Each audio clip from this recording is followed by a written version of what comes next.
Okay, today we're going to finish up heaps, priority queues, talk about build heap, and then we won't get to disjoint status. I can guarantee it. But we will next time.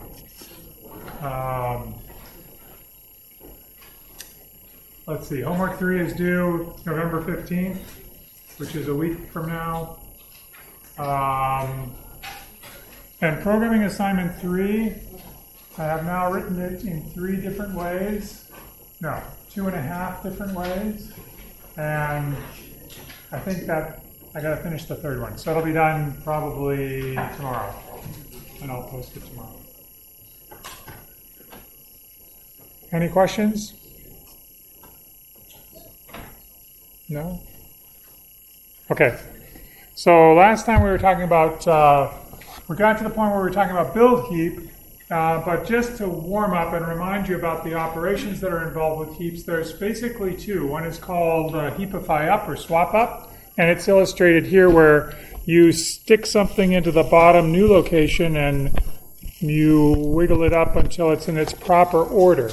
So you do a comparison against the parent key to see if the child is smaller, and you swap if it is, until it stops. Like for example here, when I check to see if 4 and 3 should be swapped, I don't. So it stops when it gets to where it has to be. Yep. The notes are not online?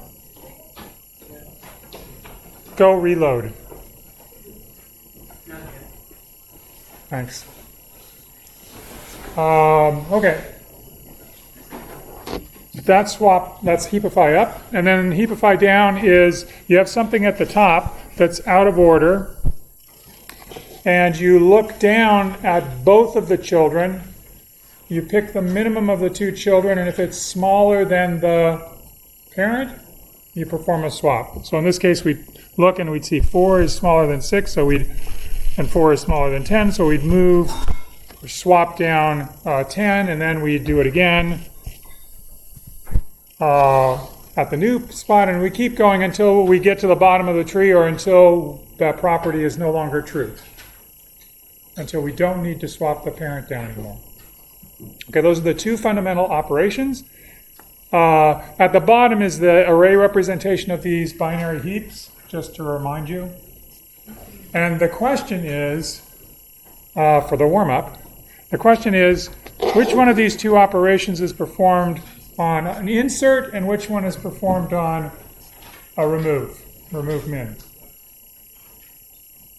So how many people think, so we got insert and we have remove min.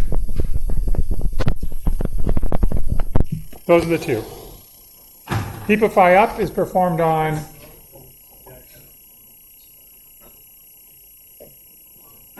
now don't scream all at once, because that's just deafening. Do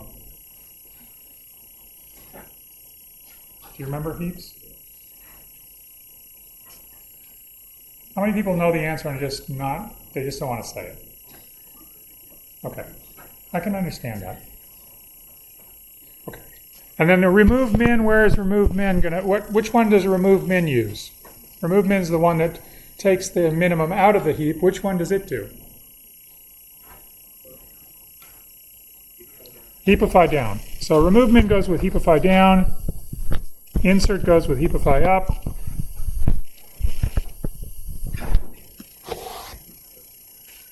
And I just wanted to remind you about that because when we talk about build heap, there's essentially, there's 3 ways to do it. But one of the 2 is we're basically doing inserts, and one of them is basically doing a heapify down operation.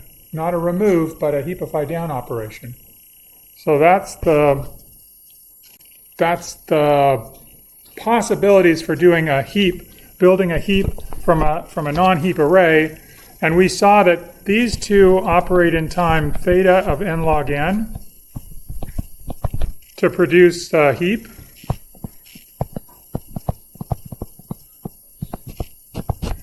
But this last one here operates in time that's linear. And yet, it apparently does the same thing as choice B. Choice B is the heapify up choice, which corresponds to essentially inserting the elements in the array into the heap one after the other, starting with a heap of size 1. But C takes linear time. And I want to talk about why that happens. So before I do, I wanted to show you this lovely picture because it took so long to draw. I sure hope it's right. Anyway, this is an example of how the build heap operation, that choice number C on the previous slide, how it alters a heap over its iterations. So you see that it starts when I is equal to size over 2. In this case, the size of the heap is 12, and size over 2 is 6. So it starts at the node that is the first node that has children. It's the first node that could possibly be not obeying the heap property in its subtree. So all of the leaves, they're only single nodes, and within their subtree, they don't have to worry because they're the smallest. They're the only thing in the heap. So it only is a concern when we get to this node, and so we perform this heapify down or swap down operation. We perform it starting with the heaps of size 2. And so when we do that, we change this heap, we change this non-heap, this 2-node thing, into a heap by making it obey the heap property. The only node that's not obeying the heap property is the parent, the root of that subtree. And we swap it down, we heapify it down to put it in the right spot. And then after we do that, we do it again with the next node, which is 10. We're decrementing I each time, so we're going back through the array. This is the index of the next one, and we change that 2 heaps below it into 1, and then we do it again, and we do it again. And every time we increase the number of heaps that are, the number of subtrees that are heaps, or at least the size of the nodes that are involved in subtrees that are heaps, until eventually we get to the end, and you can guess what the last step is, which didn't fit on the slide. You perform another heapify down from the top, which is just isn't shown. This is when I equals 1. Does the mechanism make sense to you? For example, you could prove that this is actually going to produce a heap, probably by induction, or perhaps a loop invariant, or some such thing like that. Maybe? Okay, so in general, is the index for the first node of children always going to be half the size?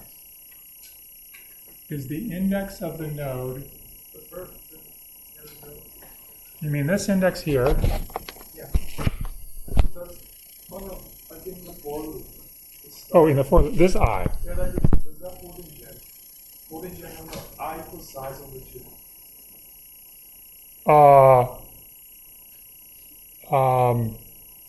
Does I equal, if I have a tree of size, yes, it holds to be the first node in the tree, in a complete tree that has children. It will be the first node, the lowest node that has children. But if you're asking if I do this at a node that has an index other than 1, then the answer is no. Oh, I was just asking about the index initialization. Okay. Yeah, I believe it's correct. Yeah. I have a question about node 11. Got it. I was wondering, that's node 11 is very long. That's still. I was wondering, if you have to move something from let's say like you have 10, and you have to move something from the very top to the very bottom. Yeah. Is that still a constant time? No. It's not constant. No. None of this stuff is constant. Well, look. Then it's like.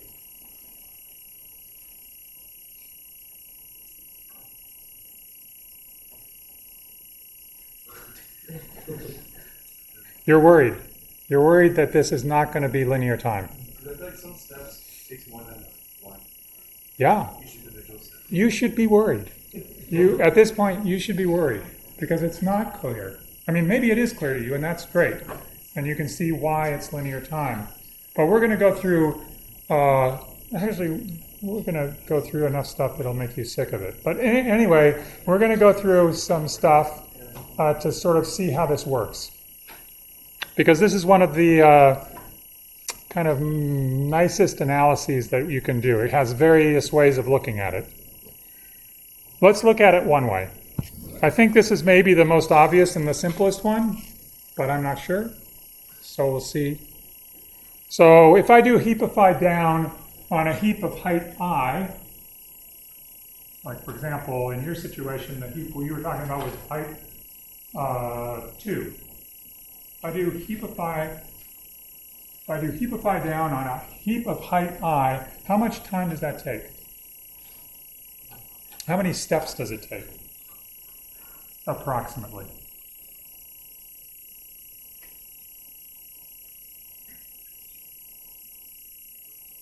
On a node at height I perform heapify down.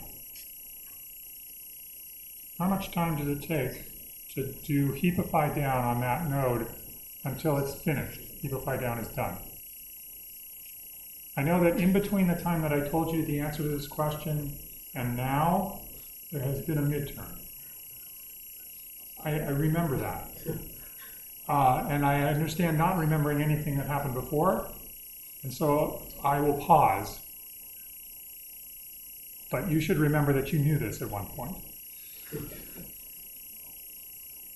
And we analyzed it in two ways. One, you analyzed it by thinking about the structure, and the other, you analyzed it by looking at a parameter in the actual implementation and saying something is happening to this parameter. There were two ways to look at it, and both ways gave you the same answer. But for this example, do we assume that the subtrees have already satisfies the invariant property? Yes. Oh. So then would it be this I type? Yeah. I'm actually asking you, heapify down on a heap of height I. So that would be constant time. But it's really not constant because it's not really a heap when we perform it. When we perform it on this thing, everything except for the root is a heap. So I should change this. It's not a heap. Not a heap, but close.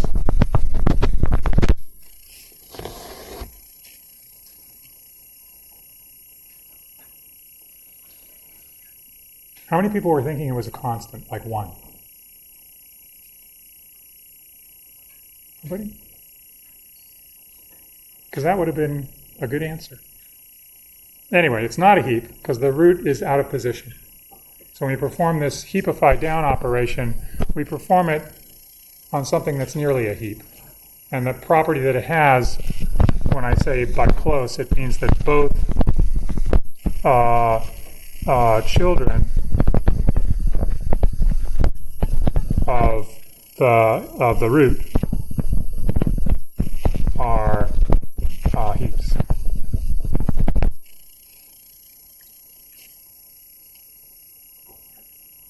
Yeah. Yeah.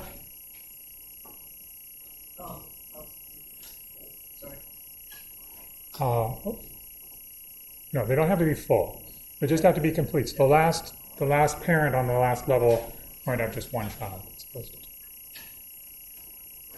Okay, great. So now, oh yeah, we filled in the blank. I. Everybody happy with I? It's the height. Essentially, that's the number of steps we're going to take. Okay, great. So now the thing about build heap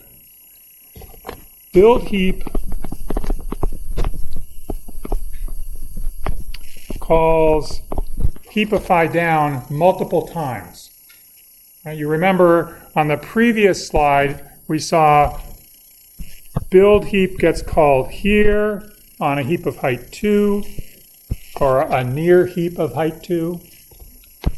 It gets called here on a near heap of height, 1, sorry, not 2. And here on a near heap of height 1. So the question that I want to ask is, how many times does it get called on a heap of height h, where h is the height of the entire tree, the entire thing that we're doing build heap on?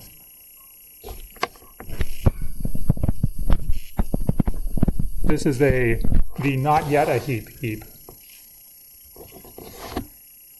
And these things are near, they're not a heap, but close. You can understand why I didn't write that. But anyway, now you know. They're all not heaps, but they're close. How many times do we call heapify down on something that's not a heap, but it's close? And it's of height h, the full height. Yeah. Just one. One time. How many on heaps of height h minus 1? Peace. At most 2.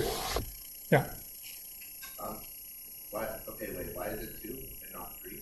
Because I thought that it would call it on node number 3 and then node number 2. Ah. And we call it on heap on the root. It has a recursive call to one of them again. Yes, that's true. That is true. So in the call to doing heapify down on the heap of height h, there's a recursive call to heapify down on a heap of height h minus 1.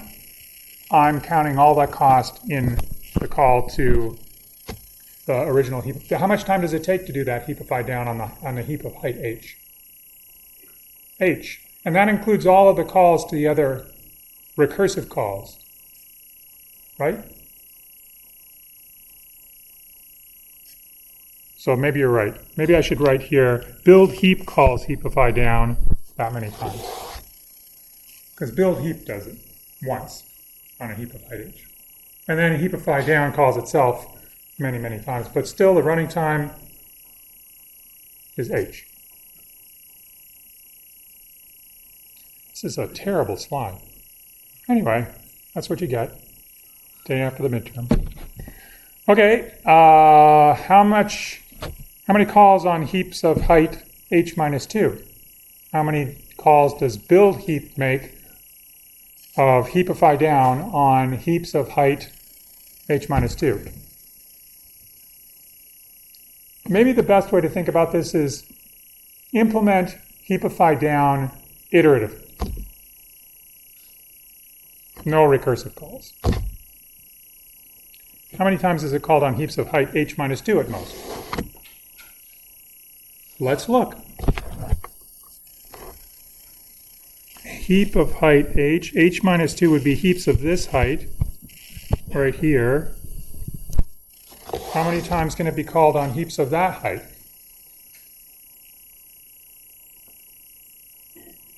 Well, in this example, it's called on them 3 times, but how many could it be? Height minus 2.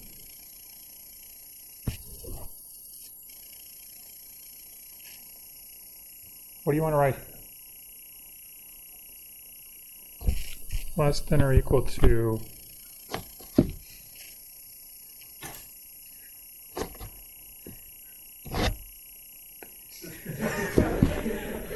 4. There are only 4 subtrees in that tree of height h minus 2. And build heap calls heapify down on all of them. They're all at the same level. Yep. Why is it less than or equal to 4? Because it may not be, it's a complete tree, it's not a perfect tree. If it was a perfect tree, perfect means it's full. It's completely filled up with nodes. It's height h. It's a binary tree. But it's only complete, so there's lots of empty spots here. So for example, if this 11 wasn't here, then we would actually only be calling heapify down on 2 heaps of height h minus 2. So it's less than or equal to. Yep. Well, are these values that I'm writing down like specific to the example that we're working on? Or is this like in general? No, this is in general. Oh, now I'm thinking like, what if we have like a really large heap and like height h minus 2 is actually like the 6th level? What is h It's the height. of the entire tree? So how can h minus 2 be down the middle? H minus 2 is 2 levels from the top. It's not from bottom. No, it is.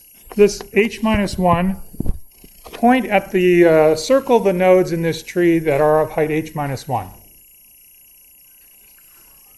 And I claim that if you do that, you will find at most 2.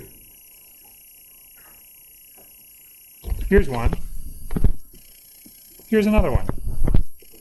This is true in general. It doesn't have to be that it's this example. I could draw another example, except I don't have any room. Oh, I'll draw it right here.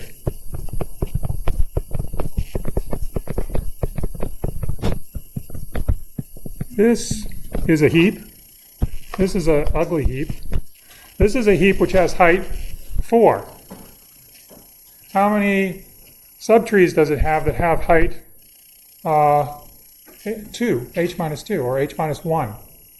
Yes, it has 2, at most 2. 1. It actually only has 1, because this one doesn't even count. This one has height less than that, but it has at most 2. Oh, thank you. Okay, so essentially what's happening is we're looking at levels. The first level of the tree, there is a heap of height, there's one node, and it's a near heap of height h. The second level, there are most 2 nodes, and they have height h minus 2, or h minus 1, sorry, at most.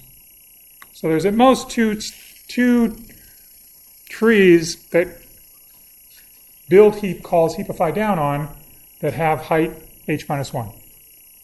It's like every level, you cut it across, and that's the maximum number there could be at that height, h minus whatever. So what do you think? How many times do you call this on heaps of height 1? That's way down at the bottom of the tree. The little heaps that have a node, a parent, and just leaves below. Yeah. No more than 2 to the h minus 1. Yeah, if I look at, for example, let's look at this example.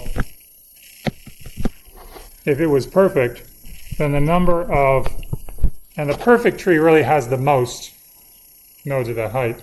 The number of nodes of height 1 is 2 to the height, that's 3 in this case. There are 2 to the 3 minus 1 subtrees of height 1 in this particular example. Great. Do not look at the equation at the bottom of this page. Are you looking at it? Please don't. Don't do that quite yet.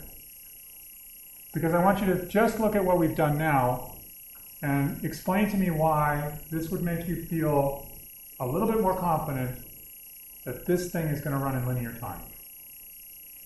Why is that the case? Without looking at the equation and seeing that it has a big O at the end of it, why do you look at this and say, yeah, it's probably going to be linear time? Yeah. There's more nodes at the bottom, and it don't have as much as the ones at the top. Yeah, I mean, intuitively, there's lots and lots of nodes down here. There's 2 to the h minus 1 nodes. out of the total number of nodes, that's more than half of them, or it's about half of them. There's half of them that are of only height 1. And so when I execute build heap on half of the nodes in the tree, it takes constant time. So from the contribution of those nodes, and there's lots of them, is linear. And if I go up a level and I look at the nodes at height 2, well, how many of them are there? There's 2 to the h minus 2 of them. There's fewer than there were down at the 1 level. It's half as many. And I have to do work which is like 2 times. Then I go up another level, then I'm decreasing the number of nodes that are each level by a factor of 2. Every time I go up a level, there's half as many nodes, and I've only increased the height by 1. So right there, you should be thinking, because you did homework assignment number 1 years ago, you should be thinking about this sum, which is something like this. No, that's not what you did. You did something like this. I times 2 to the I, or something like that, on your first homework assignment. The reason you did it is so that you would be prepared for this analysis. But that's a long time ago. And it wasn't exactly this problem. And we're going to look at this in several different ways. So I can understand your ambivalence. Yes? So to see if I understand this, it's like build heap calls. It's kind of like constructing like a subtree, right? And then Yeah. So when it's height of h, like you only have to call once because you only have to like build like one subtree. But then like at height times on heap of height 1, so like at height 1, like there's a lot of like subtrees that could be on at height 1. So then you have to call it like many more times to build one for like each at the deep level, right? That's right. Maybe one way to think about it is, this is what we're worried about. How many times is heapify down called by build heap? And it gets called by build heap about n over 2 times. But some of those are on very shallow trees, and some of them are on tall trees. And the number of maximum tallest trees is only 1. There's only 1 that has height h. And then there's only 2 that could have height h minus 1. For this call right here, it's only going to be done on big trees very few times, compared to the zillions of times it will be called on the ones that are only of height 1. I think, yeah. Sorry, I forgot what heapify down exactly does. Oh, that's okay. That was the warm-up. Heapify down does this thing. It says, I have something that might be out of place at the root, and I need to push it, I need to heapify it down, swap it down. So it's kind of like from last class where like when we remove that and like insert, it's like you have to bubble it up or bubble it down in order to get the right order structure. Exactly right. And those operations are exactly the same operations that are being used for build heap. Well, this one is heapify down. Oh, I see. And the build heap is to call heapify down, which is kind of something like at each level you want to test like this many nodes to see if you want to bubble it up or bubble it down. No, only down. Oh, I see. Heapify down. Right.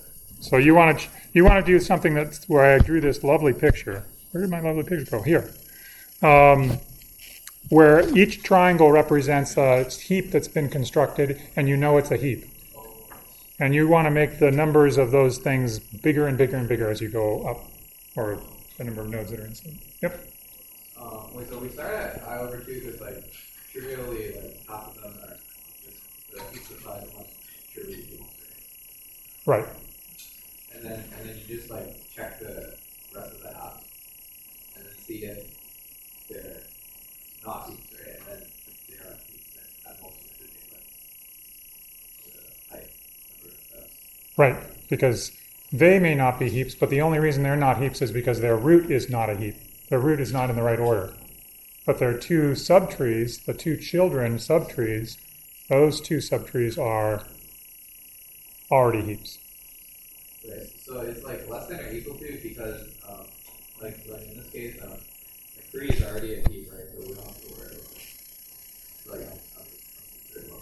No, it's less than or equal to because the number of things that I have to visit is less than or equal to. Right? The total number of things could be of height 1 in this case is 4, but they're not 4, they're only 3.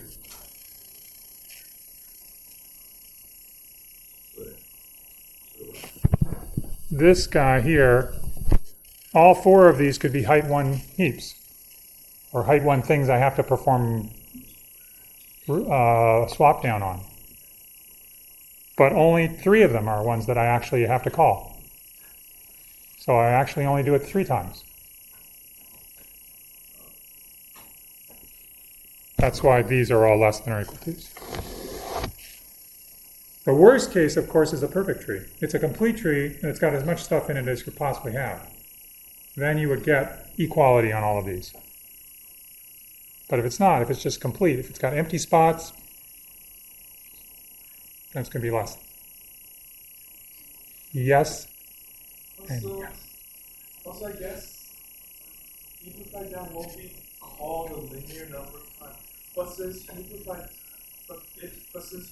down itself takes linear time to run, so that means the overall run will be like n squared. how much time does heapify down take on a heap that has size n? Is it linear in n? No, it's linear in h. So don't confuse your linears. I mean, you're correct in saying that heapify down is called a linear number of times in this tree. Linear in the number of nodes.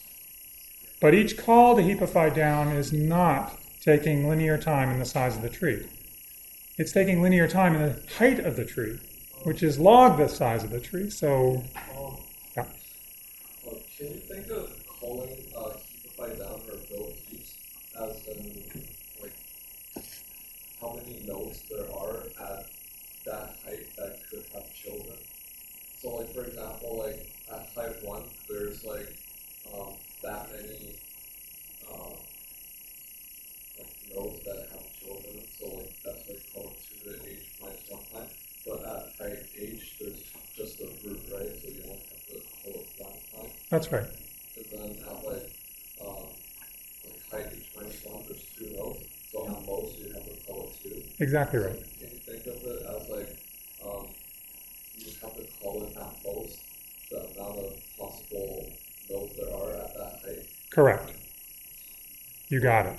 Oh, I see. Thank you. You're welcome. I wish I had said that. Did everybody get that? Anyway. Oops. So now you're at least suspecting maybe that we can save some time here because we are calling this build heap operation, which we thought would take log n time, which it does. Oh, sorry. Going back, At the very beginning. not at the very beginning, but when you say that this, I thought that you consider this algorithm takes linear time, is that linear in terms of the height or the number of nodes?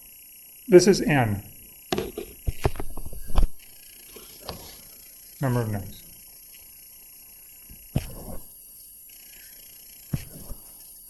Yeah, that would be miraculous if it could do it in fact, it would be unbelievably good.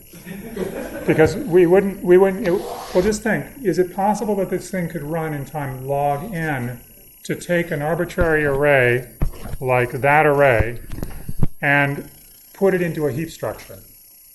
Is it possible that it could do that in the worst case?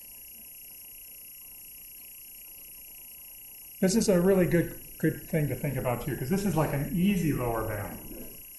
This is easier than doing the information theoretic decision tree stuff that we did before. This is easy. If you don't look at one of the spots in the array, it's an unordered array. If you don't look at one of those spots, I'm going to put something in there that's really nasty. Like if you thought that the thing in that spot should be the root of the tree, sorry, it's infinity. If you thought that was the thing that should be down at the leaf of a tree, sorry, you didn't look, it's minus infinity. If you don't look at something, you don't know where it's supposed to be, and so there would be an input on which your algorithm would be wrong. Do you understand? That on a worst case, it has to look at everything. I mean, in fact, it just has to look at everything, even in any case. If it doesn't look at something, it could be the minimum, or it could be the maximum. So it's a lower, so it couldn't possibly be log n. It couldn't possibly be the height of the tree. But excellent questions. These are all excellent questions. And this is not an easy thing. I mean, I know that a lot of you have got it, and you're like sitting there thinking, I got it. Why don't you just keep going? Because I'll keep going. But this is a good analysis. This is good to understand. Okay, so when I sum up all of these things, right, I've got one thing at height h, which I know takes h steps. And, when I call this on not a heap, but close to a heap, when I call it on such a thing that has height I, then I take time I. So if I look, here are the things that I have to do. I have to do it once on something that's going to take time h. I have to do it at most twice on something that takes time h minus 1. 4 times on something that takes h minus 2. And so I get this sum, which looks like 2 to the h minus 1. That's the number of things that I have to do this on. And this is the amount of work that I have to do. So this is, the I is the work, and this is the number of trees. Or subtrees. But I'm not going to write subtrees. Okay, so if I have to do this amount of work, I, the number of trees I have to do that much work on is 2 to the h minus I. For example, heaps of, or not quite heaps of height 1, I have to do it 2 to the h minus 1 times. And I sum that up over all the possible values of heights that I could look at in this build heap function, and I get this very strange looking summation, which you did in your first homework. So you should be feeling happy and confident that you've done something productive that's actually applied to something here. Yay for you. Anyway, we can go through this if you'd like to, but I would rather get to the next thing, if that's okay with you. Okay, great. Let's go to the next thing. The next thing is you could do a recurrence relation. You could say, well, if S of h is the number of steps that it takes to build a heap of height h, what do I do? Build heap basically does a recursive construction of a heap on this side and a recursive construction of a heap on this side, and then it performs one more swap down, heapify down, right? So if you'll just bear with me, and I will call S of 0, 0. Don't ask me why, because anyway. Okay, I'll tell you why. It's actually never called on something that has height 0. It's never called on a single node. It's only called on things that have height 1. Okay. How much time does it take when it's called on something of height h? I will start writing, you start talking. Here we go. 1 plus, this is the amount of time, number of steps. 2? 1 plus 2. You're not quite done yet. Okay, I'll wait. I'm pretty happy with that except for the 1. I want the number of steps that's taken to build a heap of height h from an unordered array. And we do it by building a heap of height h minus 1 for the left child and building a heap of height h minus 1 for the right child. So I really like this 2 times h minus 1 because this builds heaps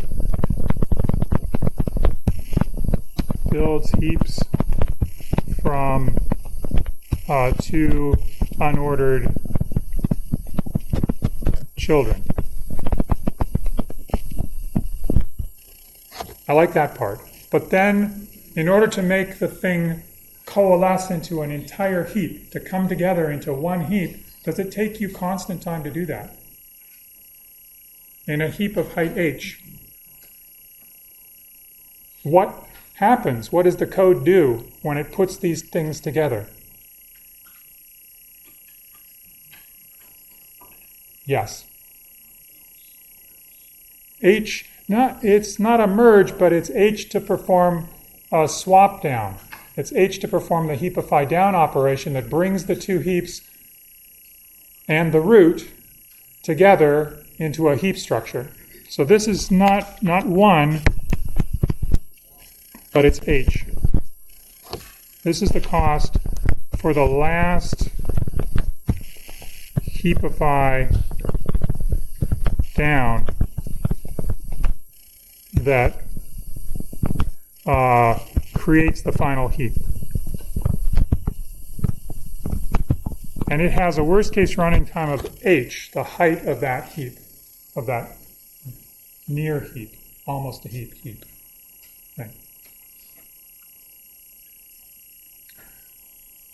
So we're getting a recursive function that looks like this, and well, how do you solve recursive equations? I mean, in this class, you solve them by doing substitution. What do you think the substitution is going to look like here?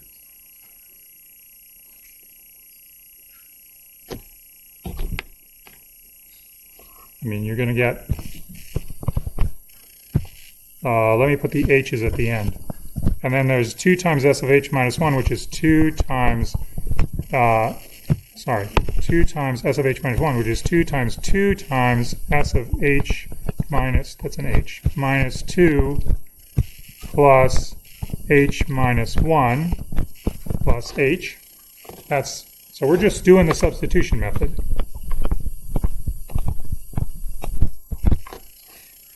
And then we can say, okay, well that's going to be 2 times s of h minus 3 plus h minus 2 plus h minus 1 plus h. That's strangely satisfying to write this down. I don't understand that. But anyway, if you expand this out, what does it look like? You get 1h. How many h minus 1s do you get?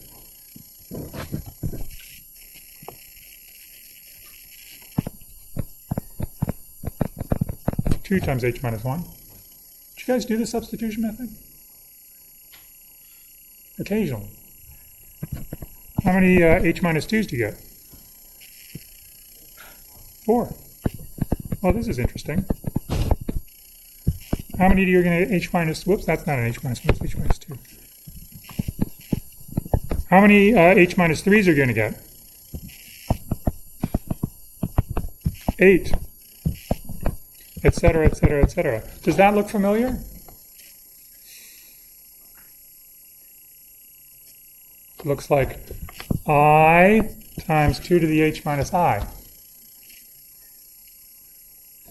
So from the previous summation, that's the I, and that's the 2 to the h minus I for these particular values. H minus 3 is I, then 2 to the h minus 3 is 2 to the h minus 3 is 8. So it's just exactly this summation, again, from the recurrence relation. Now we could do this and we could plug in and we could prove by induction that our solution to this is correct. Our solution would be something like this, but we're not going to do that. Yep. So is this recurrence relation counting the number of total downward swaps that we're making? It's counting the total number of swaps that could be made. Yeah. So it's upper bounding. If this is always, so this is always less than or equal to, because it's possible that we don't have to go down all the way.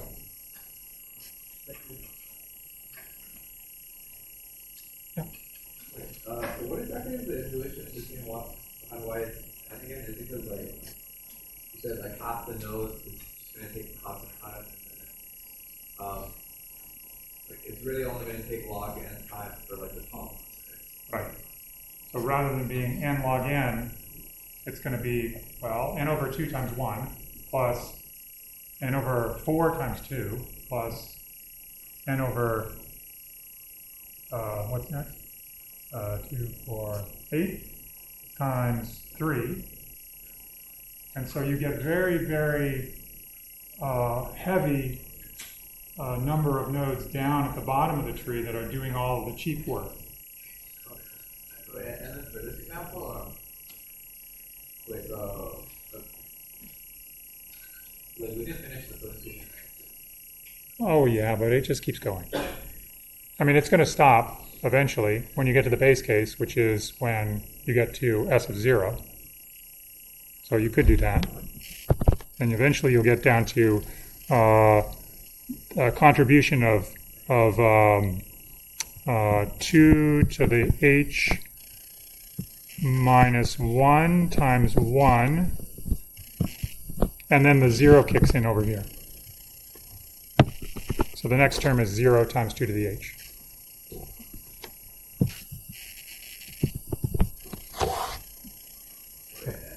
What exactly are we doing by that? Oh, what would you prove by induction here? Yeah. You would prove that this claim, we claim that s of h is less than or equal to 2 to the h plus 1 minus h minus 2. Just by looking at this. But that's not really a proof that it's true. So then you would prove this claim by induction.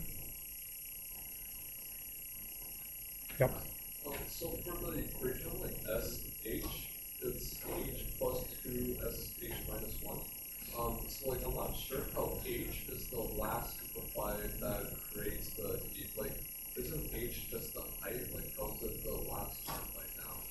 It's the cost of the last heapify down. The last heapify down that creates the heap has a cost which is proportional to the height of the tree. And for the last call, that height is h. So the cost for the last height is the equivalent. No, the cost for the last heapify down, Yeah. and you add that to the cost that you did for the left subtree and for the right subtree, and that's what you get for the recurrence. So the H variable isn't the same as height. It is. So the height of the current tree, the current node is equivalent to the cost of the heapify down of the last one you did.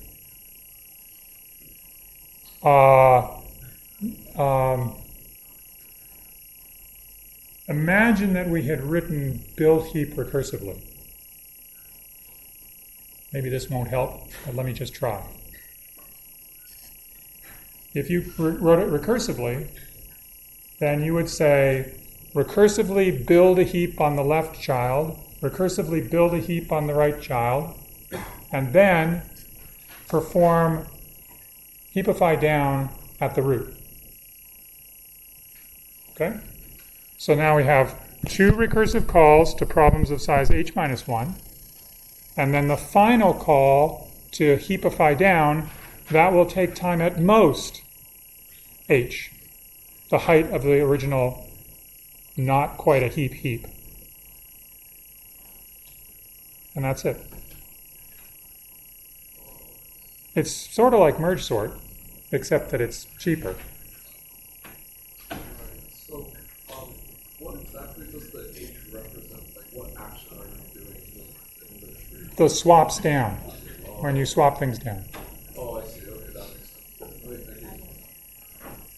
Holy cow. Okay, here's the real way to understand why it's linear time. So sadly, we don't have enough time to go over it, but that's okay. If I look at what happens as a charging scheme, maybe we'll look at this next time. I will see you next time.